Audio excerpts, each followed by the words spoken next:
کو پتہ ہے میں جب بھی کراچی آئی ہوں تو میں نے ان کو ہمیشہ یہ کہا، پہلی دفعہ تو میں نے اتفاق ہوا تو میں نے چھاپا کیا ادھر کراچی جو پریس کلب ہے اس پہ میں نے ان کو بغیر بتائے ہم نے ایک چھاپا مارا. پہلی بار میری ملاقات ان سے ایسے ہوئی، اور اس وقت کراچی پریس کلب کی مطلب آج تو بہت اچھا یہ بورڈ روم ہے، اس وقت کچھ حالات ایسے تھے.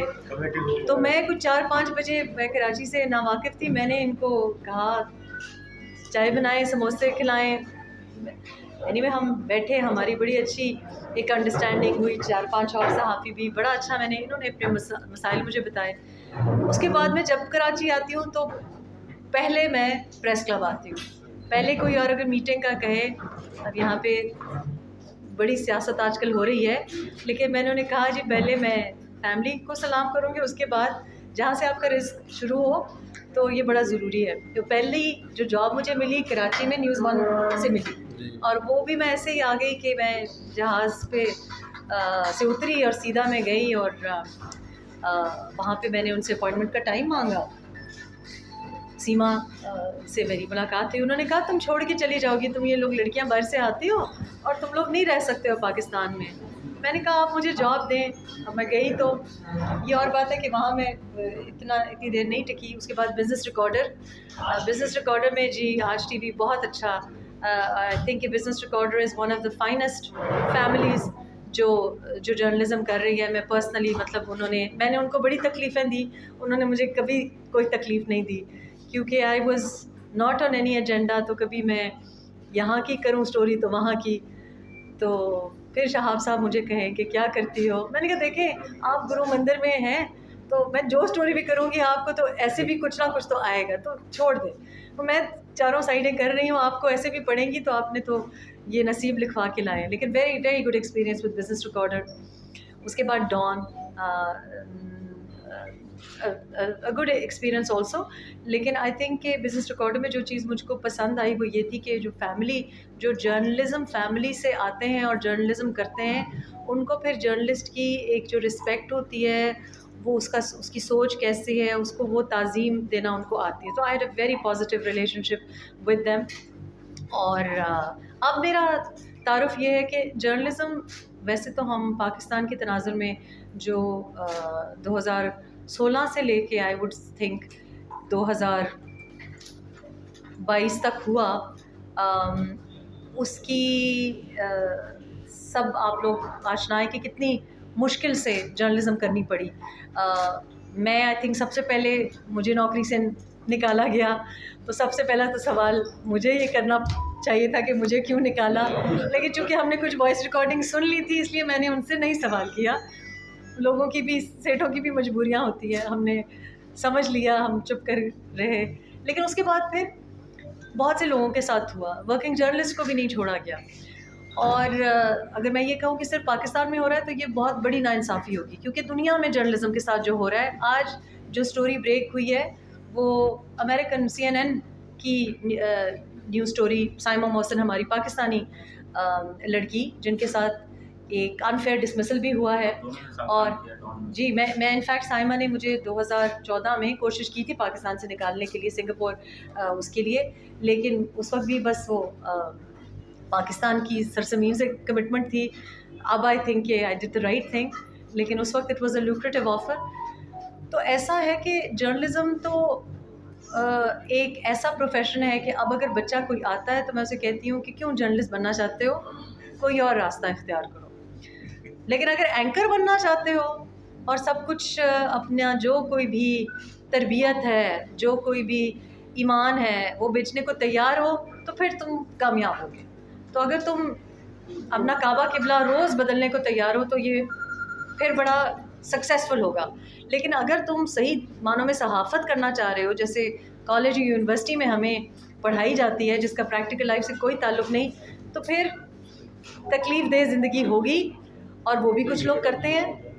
لیکن اس کے لیے بہت کمٹمنٹ چاہیے ہے، اور اس کے لیے جو مالی ذمہ داریاں ہیں، وہ جو مجبوریاں ہیں، وہ اگر کم ہوں تو بہتر ہے. سو میں تو اپنے کو صحافی ٹرنڈ ایکٹیوسٹ ہی ڈسکرائب کروں گی، یہی میرا تعارف ہے. 2014 میں جب ضرب عضب آپریشن شروع ہوا تو تب میں نے بزنس ریکارڈر کو چھوڑا، اس وجہ سے کیونکہ میں 8 بجے کا جو پرائم ٹائم شو تھا وہ، اور جہاں آپریشن ہو رہا تھا اور جہاں ڈسپلیسڈ انڈیویجولس تھے ان کے لیے میں کوپ نہیں کر سکتی تھی، کیونکہ سڑکیں ٹوٹی ہوئی تھیں، 12 گھنٹے کی وہاں تک ہمیں ٹریول پڑتا تھا.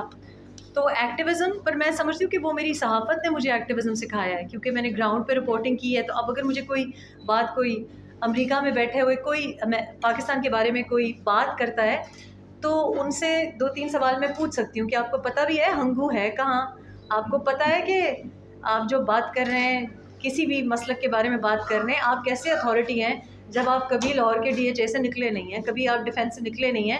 تو میں چونکہ کر چکی ہوں رپورٹ وہاں پہ، میں چونکہ پہلے first on the ground report کیا ہے، تو میں آپ کو آنکھوں دیکھا حال بتا سکتی ہوں. سو صحافت سے activism is a natural progression.